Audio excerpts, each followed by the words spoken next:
Starbucks Workers United and have been since January.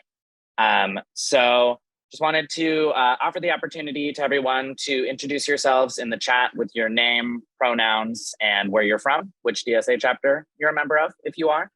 And if you're not, here's the pitch to join DSA. I've been a DSA member for going on 5 years now.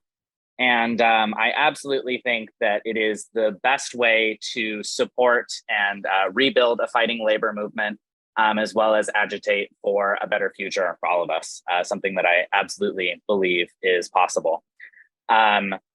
Explicitly, DSA is Democratic Socialists of America. So we believe in a socialist future, one that we win democratically, one that is led by a mass movement.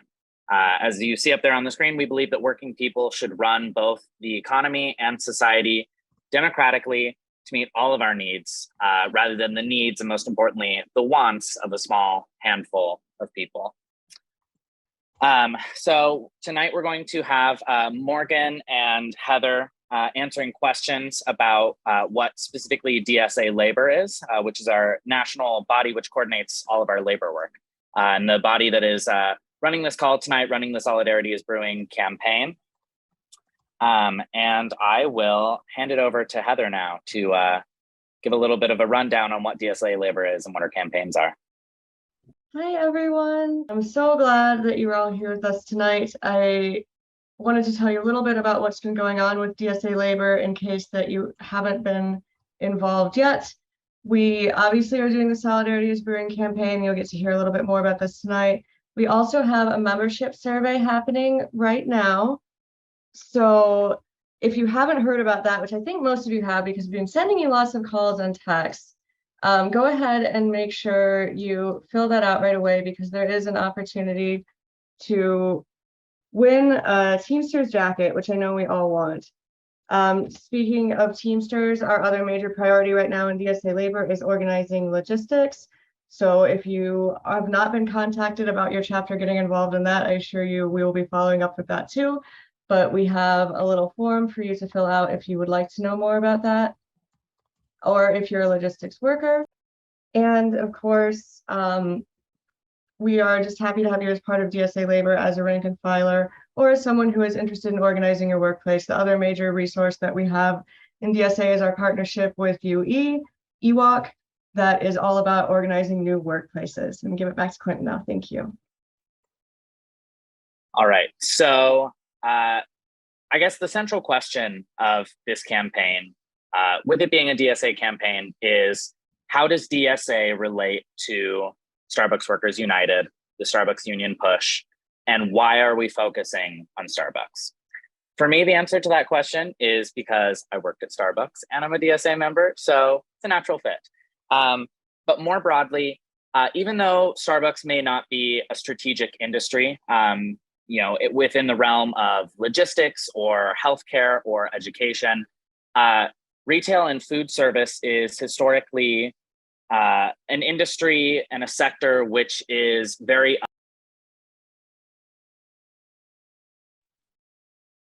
I was muted. Now I'm unmuted. Which is historically underrepresented in the labor movement. And so right now, the Starbucks union push represents our best chance to build a fighting labor movement and fighting militant unions within the retail and food service industry.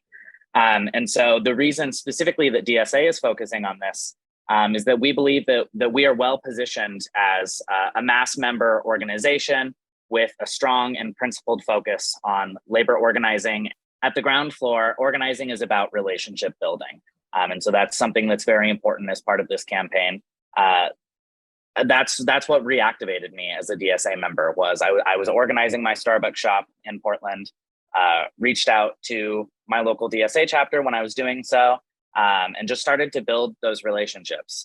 Now some of my closest friends are in the Portland chapter, people that I really lean on for help with union building work. And so why we're focusing on Starbucks is we're wanting to support workers in struggle. We believe that our shared theory of change is that we're going to win workers over to socialism. We're going to rebuild the labor movement through struggle. And so this is a perfect opportunity to engage workers in struggle. But specifically, the focus on Starbucks is demographically, Starbucks tends to employ younger younger workers and a more diverse worker base than we often see in other sectors of the labor movement. And so this also provides a good opportunity to recruit into DSA. It's a mutually beneficial relationship, right? We can help Starbucks stores at the point of struggle. We can help by doing strike support. We can help by doing sit-ins and solidarity actions. As members of our own unions, we can get our unions to write letters of support for Starbucks stores. We can really engage them in the point of struggle and help Starbucks workers stand up to the boss. On top of that, though, we can recruit into DSA through this.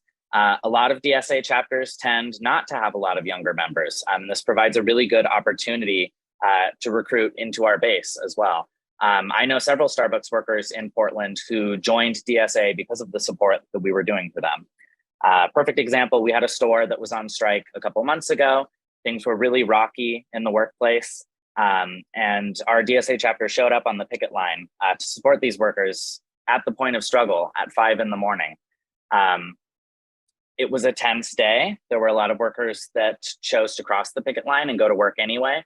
But we did get the store to shut down by noon because everybody that was working realized they were making the wrong choice, that they were actually, not only were they not standing with their coworkers outside, but they were hurting their coworkers outside. So everybody ended up going home. We got the store to close, and we got multiple Starbucks organizers to join DSA as a result of that. And so really, this is the role of community support that we should be seeing. We first made a relationship with the baristas at that store. And then when they presented us with an ask, when they told us, we're going to go on strike, we'd like you to be at the picket line, we made sure to be there. It was 5 a.m. We had half a dozen DSA members there, and that just grew throughout the day. So I really strongly believe that this is the work we should be doing in our chapters, is engaging workers at the point of struggle, with a primary focus on building relationships and letting workers lead the way. I worked at Starbucks, but plenty of you probably haven't. And so you won't necessarily know what it is that Starbucks workers are going to need in terms of support, which is absolutely why we need to let workers lead the way. We need to let workers set the terms of struggle. Maybe we're a little more comfortable with some more extreme forms of struggle than other workers are. And that's okay. It's all about building capacity. So not every store even has the capacity to go on strike, which is why sit-in actions are so important. It's really about building up the confidence of workers, building militancy, and ultimately as socialists, right, we believe that it's about building consciousness, most importantly. And so, yeah, I think this is a great opportunity for us as DSA and a great opportunity for Starbucks organizers as well, to really learn a lot of deep organizing skills and be supported by a mass fighting organization, an organization that I deeply believe in. So I'm going to hand it over to Amanda, who is going to give a little bit of a rundown on the Solidarity is Brewing campaign, and the shape that it's taken so far, and ultimately how successful we've been so far. So go ahead, Amanda. Howdy, y'all. Amanda Cavazos-Weems, she, her. I am DSA's labor organizer, and I'm based in Austin, Texas. Got some top line numbers about chapter participation in this campaign to share with y'all. As you can see from our beautiful map, the green dots are the organizing Starbucks stores, and the red dots are DSA chapters. We be out here participating in this campaign. Over 83 stores and counting, 83 chapters, near 196 Starbucks are participating in this campaign, promoting the organizing drive, holding solidarity events, coordinating directly with workers to support them, including rallying with folks who are on strike. And there are 99 more stores that don't have an organizing store near them yet, but have been attending calls or participating in this campaign in other ways, and are anticipating supporting stores near them. So that's just a little bit of the phenomenal work that's been done on Solidarity is Brewing so far. So I wanted to share that information with y'all. And I know that was a real quick one. So I'll go ahead and pass it back to Quentin, I believe.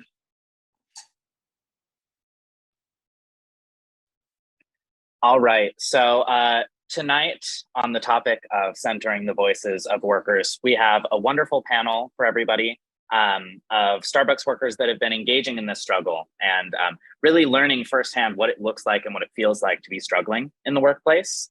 And so I first want to pass it off to Connor, who, like myself, is both an SBWU and DSA member in Buffalo. So Connor, take it away. Thanks so much, Quentin. Can you hear me? All right, yeah. So coming out of Buffalo, we specifically had, I think, a very, strong territory because the union organizers and the shop organizers, I just combined, have been extremely strong in terms of the shop organizing and getting people prepared for strikes. So, I mean, in terms of like the strikes that we've had, there's already been more than a half dozen, and most of them just unanimous strike authorizations by union workers. Because a huge thing that these also have been important to us is just how short-staffed we are has been such a problem. That on top of that, people are considering quitting during the heat of the season, and a strike is a great way to bring people back together, and then also give people a break from what is we're having 2-person opens, 2-person closes. I work at a downtown location that has a lot of foot traffic, and the shifts are overworked, and there's extremely high expectations being put on a lot of the shifts, especially.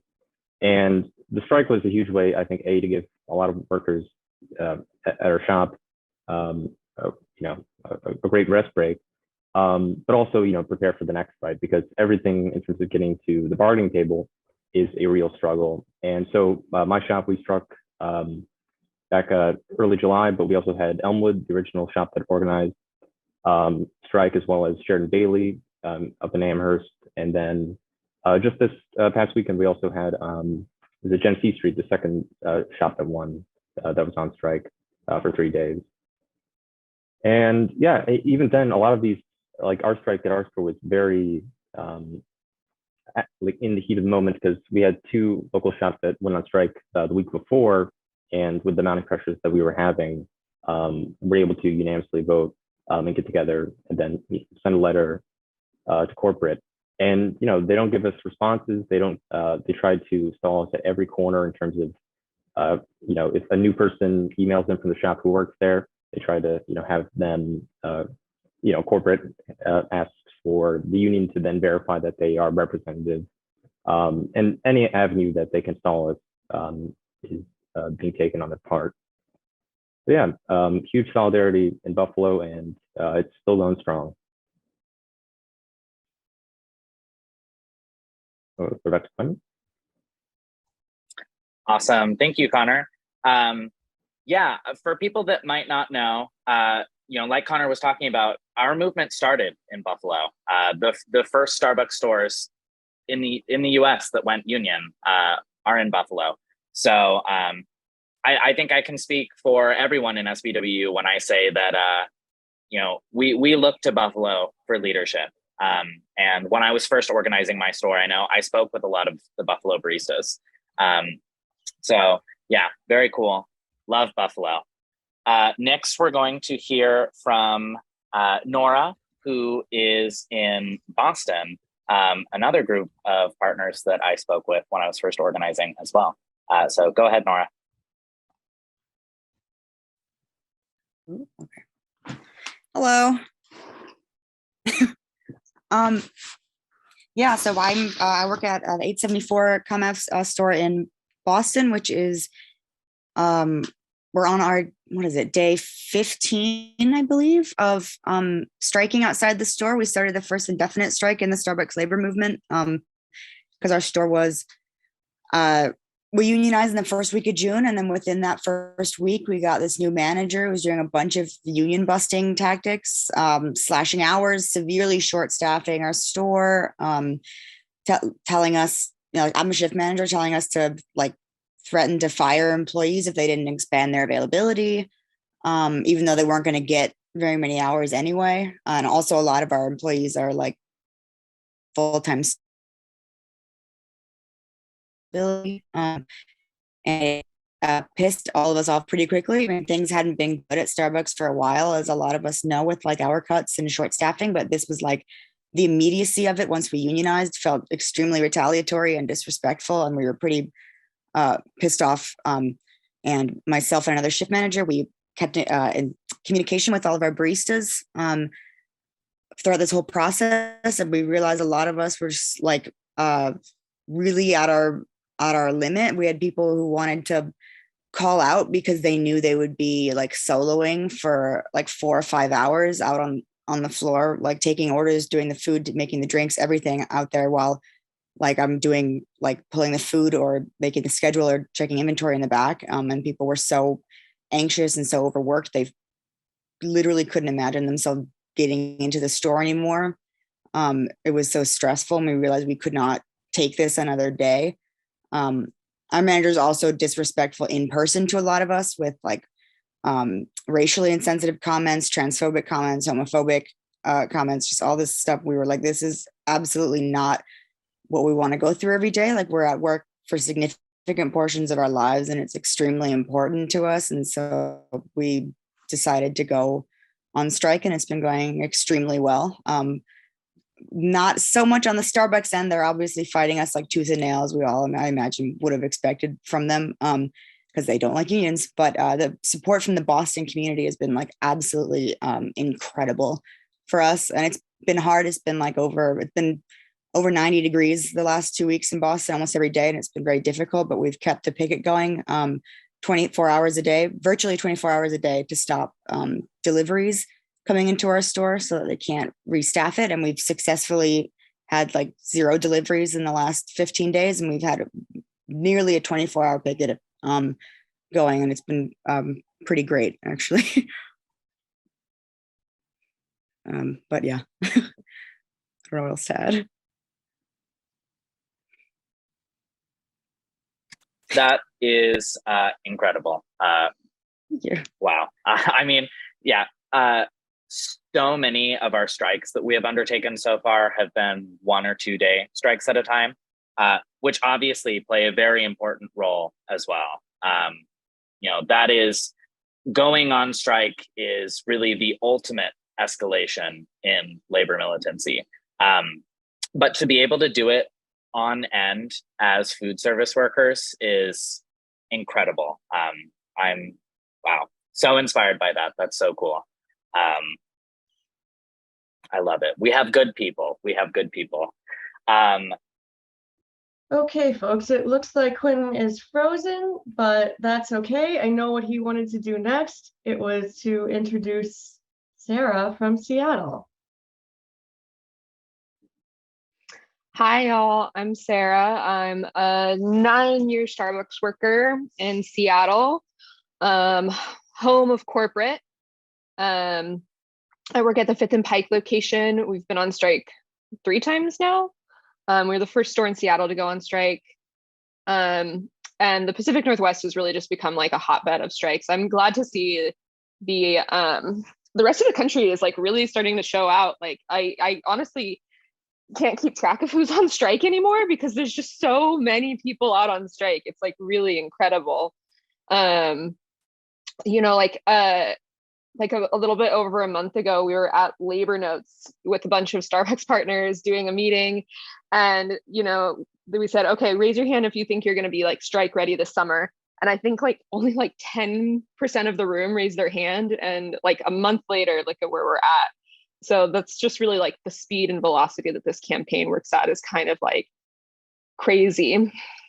Seattle, unfortunately, we've had to go on strike a lot, especially recently, because they've been really, really escalating their aggression in Seattle. They kind of left us alone for a long time, and then they just started coming after us. So we've been on strike for. There were 3 stores in Seattle that they essentially kicked 75% of the workers there out. Anybody who they thought would be pro-union, they used like a redistricting as an excuse to transfer 75% of those workers out. So we went on strike for that. A lot of you probably heard that Starbucks is closing down stores disproportionately, their union stores.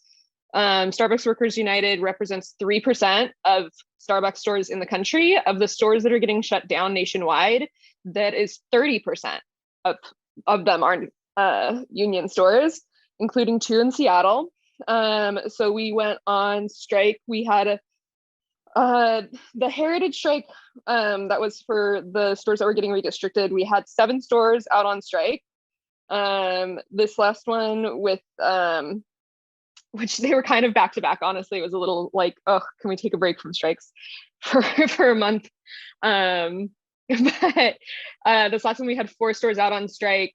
2 of the stores that were closing down, they went on strike for a full week. My store was on strike for 3 days. So yeah, honestly, there's just a lot of back and forth here. The company is coming after us really hard, but we're striking back.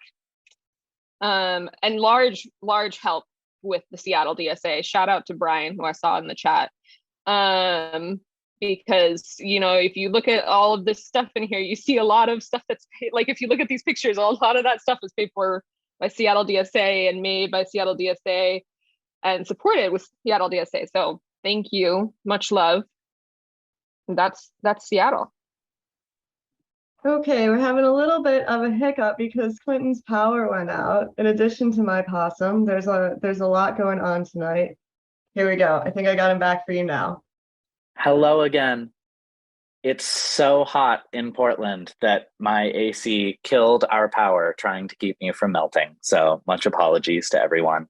Actually, I think I'm going to hand it back to Sarah for this next section, which is explicit asks from Starbucks Workers United as far as how we as DSA members and as concerned citizens and customers can support organizing baristas and ultimately help us win our first contract. So Sarah, take it back. Absolutely. Thank you, Quentin, and good luck with the power and the heat. Yes, so the biggest and easiest ask that we have right now is to sign our no contract, no coffee pledge. Signing this pledge will mean that you'll get alerts whenever we have actions that we're calling for community support with, or if there are news stories that we need to make sure our communities are informed on. So signing it's just a couple of pieces of contact information. And then the more important thing after you finish signing it is adopt a store. Also, of course, obligatory, recruit your friends for this too. Don't just sign the pledge, send it out. Take it to your next union or other organization meeting with you and get it put on the agenda.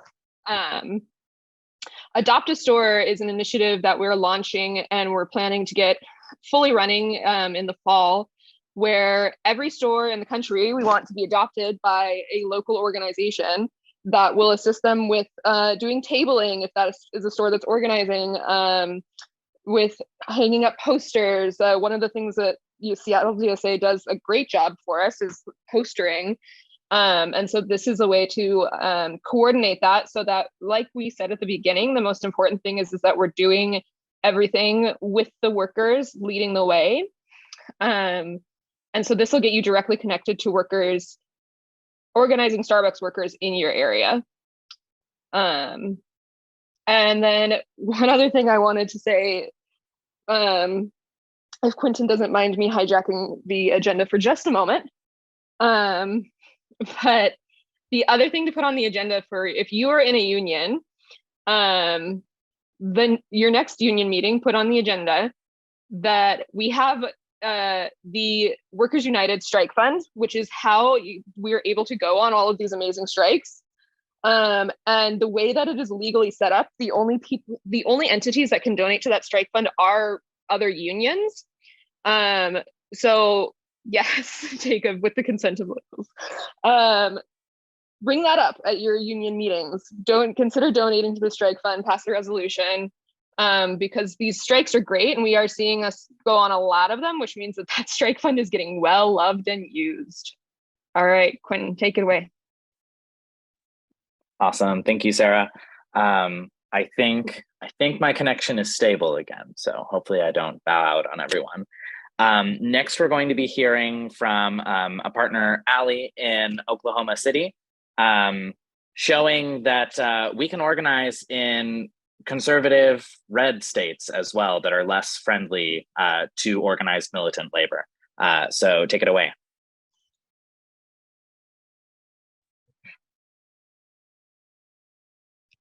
Hey, I'm Allie. I'm from Oklahoma City, and our store just won our union a couple of days ago. I think it was last Monday. So we're very, very newly unionized. And it's been a little bit challenging, you know, in a conservative area. A lot of people not just don't know what a union is, but have a preconceived notion of, you know, disliking unions and not trusting them because of, you know, conservative propaganda. So overcoming that has been very challenging, and we were able to still win our election. Our store's still a little bit split, and so after we won, you know, we've been outreaching as best as we can. There's still mixed feelings, but the thing is about a right to work state, those no votes can stay in the store and they can technically not be a part of the union and they don't have to pay dues. And you know, essentially it just like weakens our strength in the store and our ability to, you know, get dues from everyone and have more bargaining power.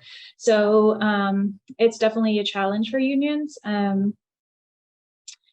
And I would say, even if it's like a really red state, a really red area like mine is, it's still definitely possible. It's definitely been very challenging, but you know, we made it. We're unionized.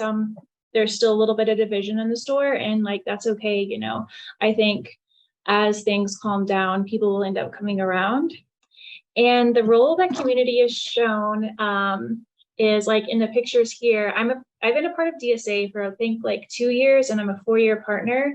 So whenever I was helping our store organize, I was like, okay, how can I use my position in DSA to help out? And I saw stores in like Hopewell and across the country doing these sip-ins.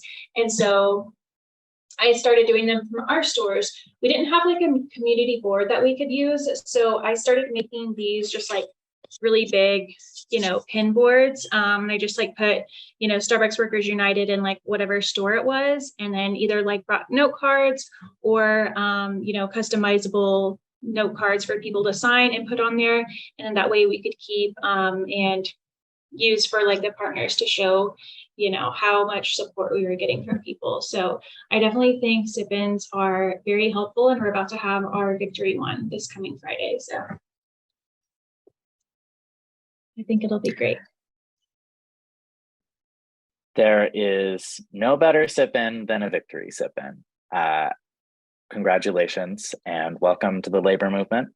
And I think for DSA members on the call, I think it is always important to think about how we're relating to all sectors of the labor movement and to all sectors of the working class as well. And I think winning a Starbucks union in Oklahoma City is a really key lesson for us to hone in on, because as socialists, we're committed to class struggle and to organizing within the working class. And that's what our partners in Oklahoma City did here.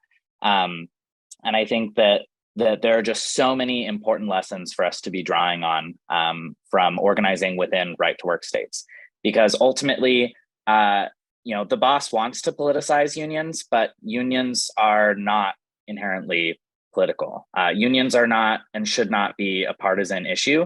Everyone deserves a union, whether they have the most enlightened social stances or not. And absolutely, as DSA members, that's something that's critical for us to grapple with and to bring back to our chapters and be engaging with. So I really love that example. Thank you, Allie.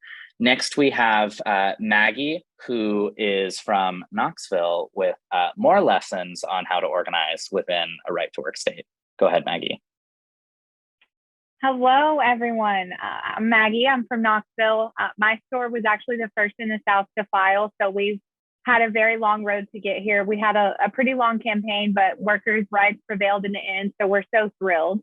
We've really been focusing on building our, the solidarity amongst partners here in Knoxville, and I'm happy to report that since we won our union, we've actually filed 2 other stores in Knoxville and won those as well. We've been in constant contact with a lot of the stores in the area, so we're really excited about, the forward motions, moving forward into this next season of our campaign. But we've also been really building the support in the South in a sense of community as well. We've been able to connect with our local DSA chapter. They supported us throughout our entire campaign. I became a DSA member with my local chapter as a result, not just for that, but because I'm totally socialist in all causes. I think my first quote was that I love Bernie Sanders more than anything. So, that kind of brought us here. But anywho, we've been really trying to focus on building our regional organizing in the South and really get it on a connected page. And that's been really awesome this summer. So we're really excited about the actions moving forward. We actually had a store in Jacksonville on strike today. We had a march on the boss in Anderson, South Carolina. So we've been having a lot of actions in the South where a lot of people feel like it's not possible, but we're changing what that looks like. And it's a very exciting time to be a partner organizing, especially in the South and everywhere too. So we're excited moving forward, but thanks for having me. Thank you, Maggie. Important lessons to draw on here as well. And I love that you mentioned Bernie, because I also love Bernie and have been thinking a lot about it recently.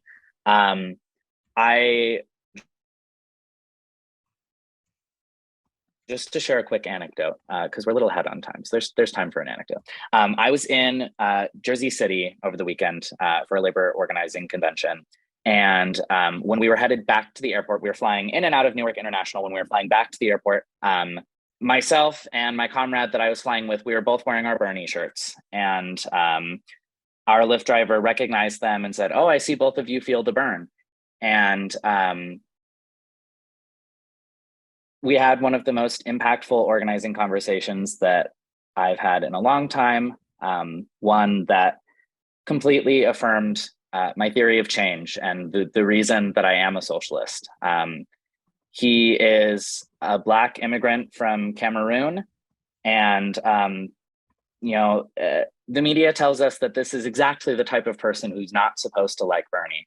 And we had a completely organic conversation with him about why socialism is the path forward, and why, if we want to have a successful political agenda in this country that actually serves the needs of people and prevents us from just outright spiraling into crisis that ends human civilization, we have to choose socialism. It's socialism or barbarism.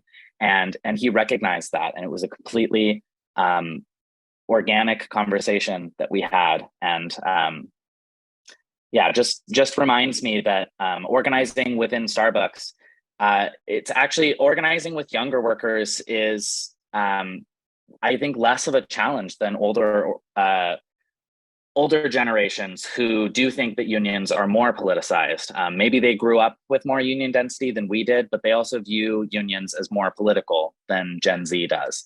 And I think that the Bernie example is actually really key for organizing in Starbucks stores, because as young people, a lot of us are down with Bernie and have heard him explicitly talk about how all of us deserve a union for, 7 or 8 years at this point, that he's been in the popular political imagination.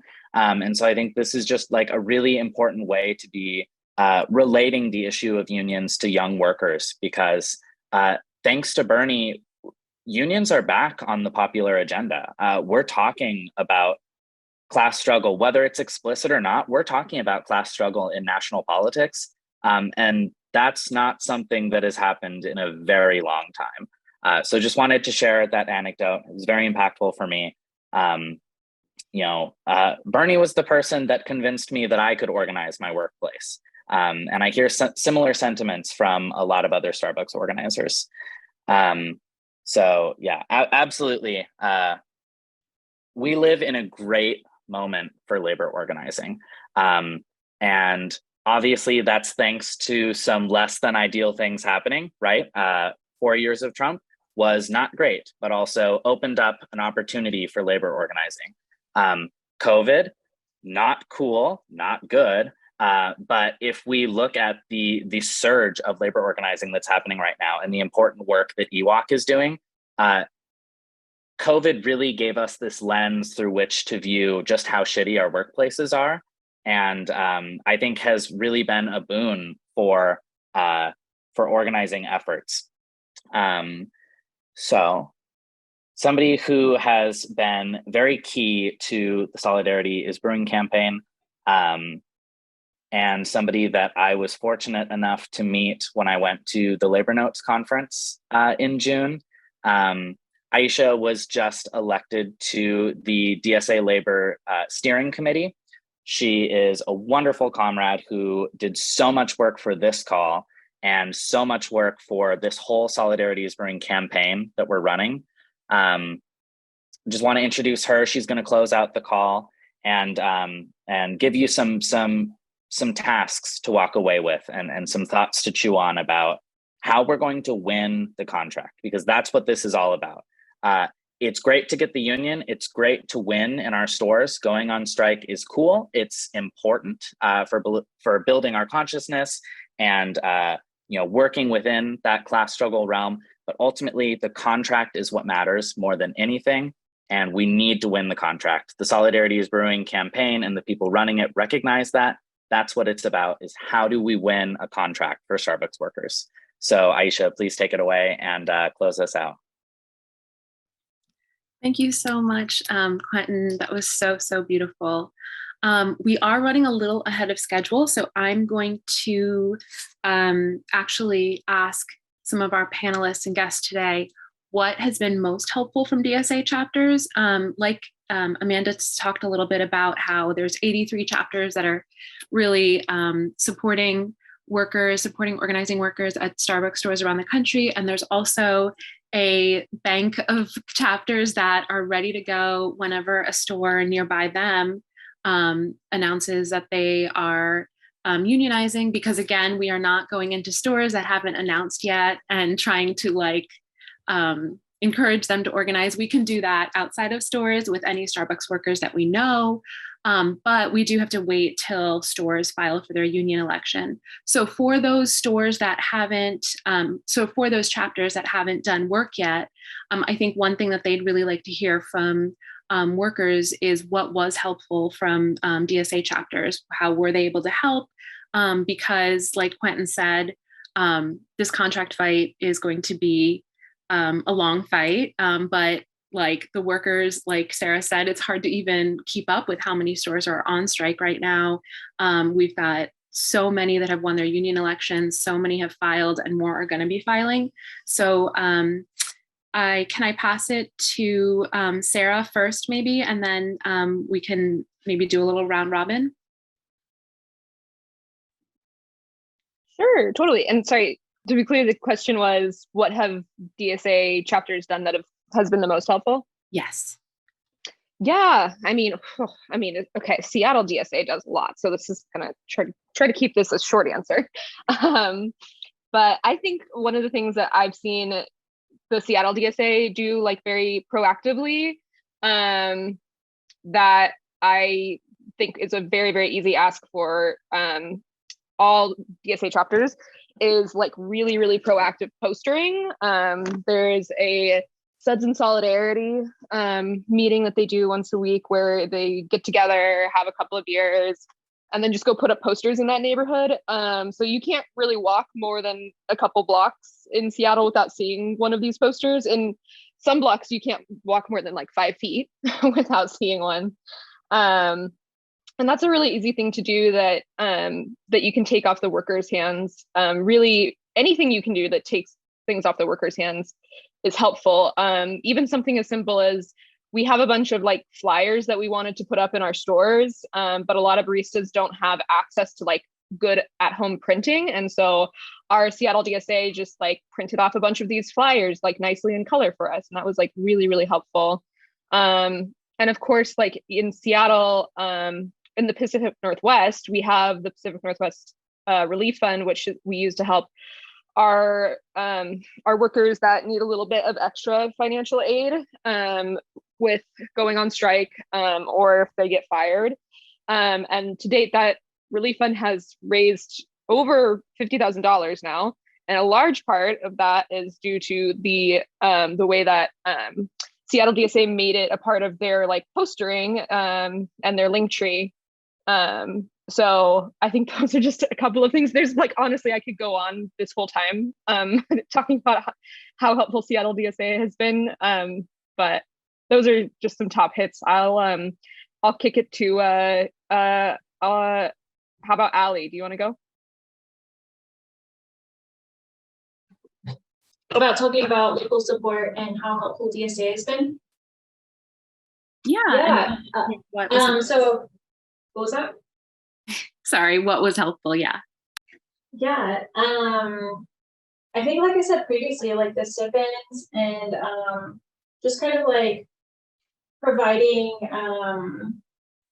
like they provided me with like all of the list of like unions in Oklahoma to reach out to and connect with. Provided me contacts with like AFL-CIO. They provided me contacts with our local city council people, which became like some of our biggest supporters, and they would always show up to our sit-ins and like any community events that we would have. So not just like them showing up at sit-ins, but just their connections, their support, and like their solidarity. And also there's like new cities that we're trying to reach out to that I wasn't sure if they had any DSA presence, and through them I'm able to connect to like that local DSA presence there in like this small little college town. So they have the connections that I can reach out to. So whenever those stores do file and go public, they already have like support just like waiting for them. And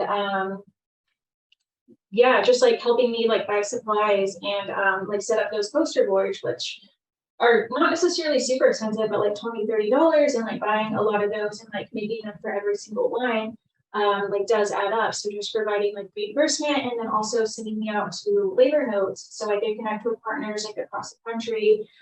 They've been just endlessly helpful and are always like asking what they can do to support us. That's beautiful.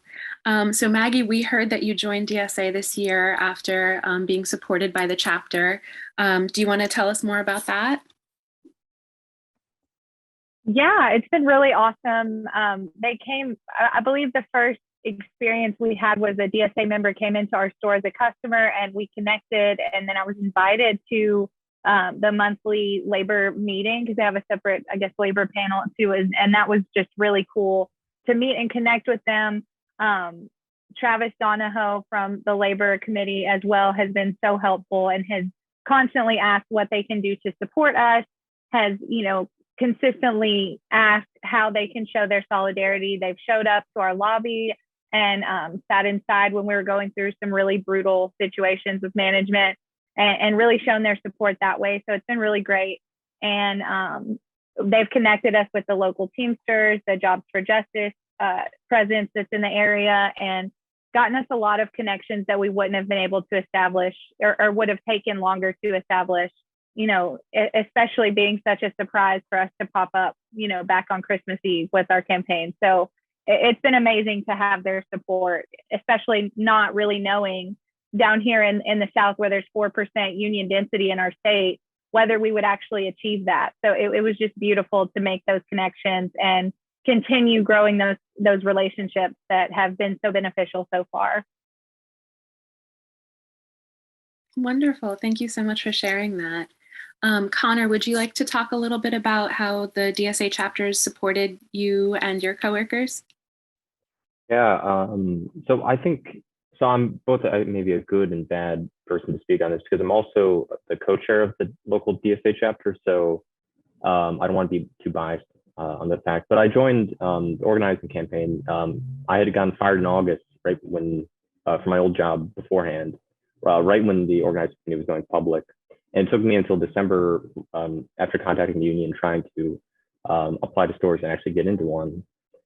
But I mean, one of the things that we did beforehand, before I was working at Starbucks, was I'm also on the labor committee of the local chapter, and getting turnout between our, we have dual DSA, other union members like CWA, letter carriers, and in terms of turnout, also planning if we're going to do a sip-in, coordinating with union, because there was one chance where we had planned a sip-in and we canceled it because after they had told us it turned out to be a bad day in terms of corporate management, that they wanted to or wait on it because they had another action planned.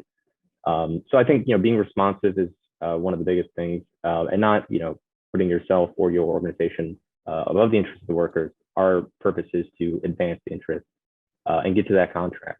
And we've had key organizers within a slew of different shops as well as other organizations who are in DSA, such as like Brian Murray, and they've been key, crucial in terms of being able to be on the ground with workers as well as being able to reciprocate.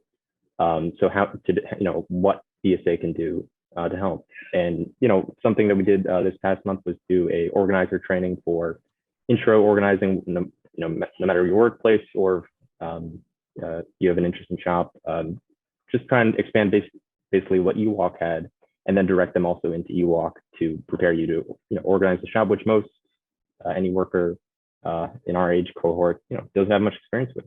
EWalk, fantastic. We love EWalk. Nora, would you like to share?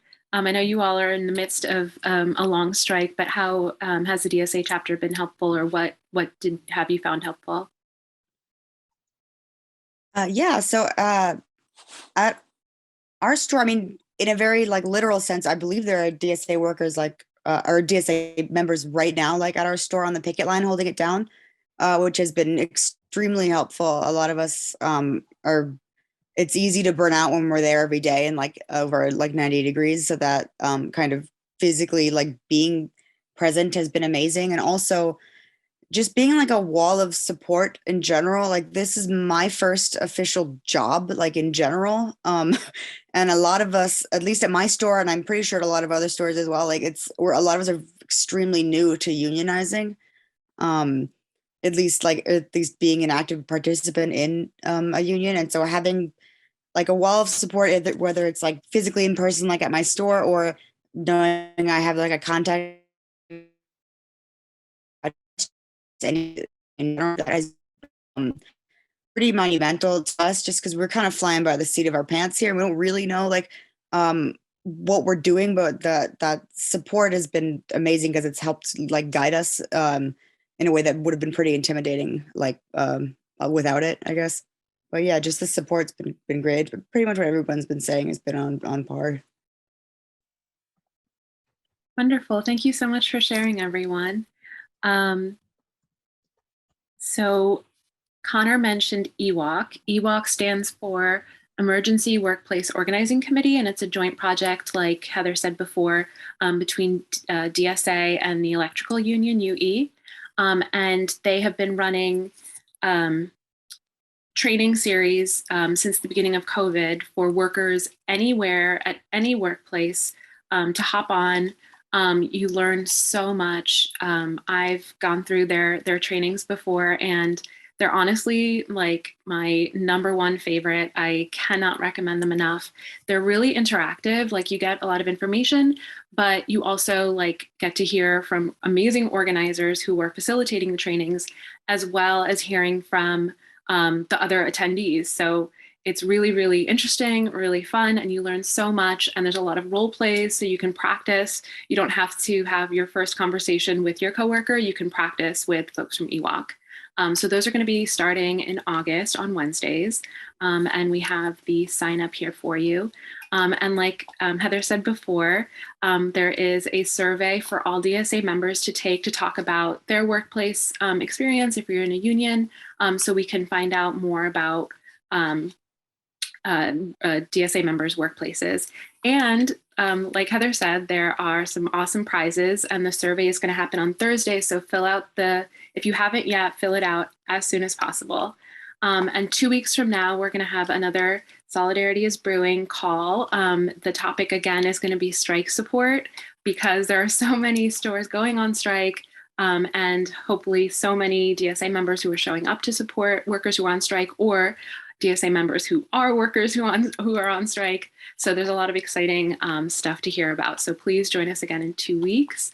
And if you're interested in organizing in the logistics industry or learning about the logistics industry, that means Amazon workers, that means UPS workers, that means warehouse workers, you can get involved in DSA logistics by filling out this form.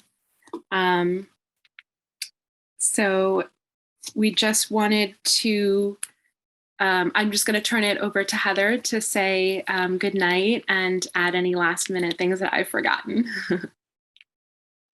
Okay. Hello, everyone. Thank you for bearing with us. I think you can tell we had a little bit of tech issues tonight, but we are so, so grateful to have workers here on our call telling us about their experiences. We really, really appreciate that. We really, really appreciate them.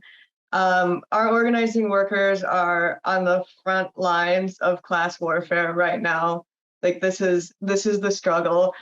There have been so many really difficult stories that we have been hearing from our organizing workers about all of the terrible union busting tactics that Starbucks is using. We have to be, as DSA, behind Starbucks Workers United 100%, more if mathematically possible, but I hear it's not. It's super important that we stay in touch with our Starbucks stores even after they win their elections, because oftentimes union busting is disgusting. That's right. Yeah. Oftentimes, there'll be a big lead up to the election, there'll be a big celebration, and then afterwards there can be some fall off because people don't necessarily understand the nature of the contract fight and the difficulties. So in the US, it takes an average of more than 400 days to get from winning your union election to your first contract, and as many as half of unions don't actually make it to that first contract, which gives the workers the protections they need in the workplace. So I really, once again, entreating you to stay involved with this campaign, keep supporting your Starbucks workers in whatever way you can, connect with us, and a new option that we have available for you is our field organizer, or formerly our field organizer, now our DSA labor organizer, Amanda, is going to be able to be doing one-on-ones to help support chapters as well. Make sure that we're getting everyone on board. Amanda, if you can drop your link, that would be super helpful. DSA Labor is here for you too, for support. If you want to be featured on one of these future calls as well, we're more than happy to have you. We love to hear from both workers and our supporting chapters. Thank you so much, everyone, for your attendance. We can talk about salting, but we can't talk about it on YouTube and Facebook. So if we can go ahead and make some more connections with each other, I'd be happy if you if you reached out to DSA Labor via email, or you can connect with us in the Slack. If we're going to have sensitive conversations, once again, that's really only for Signal. But I'm so happy to see all the enthusiasm tonight. I'm so happy to have you all here for the workers. Like Aisha said, our next call is going to be about strike support. After that, I'm hoping to do another call to support chapters and fundraising events. And anyone who has other ideas for themes of these calls, totally welcome too. Glad to have you on board. Solidarity forever, baby.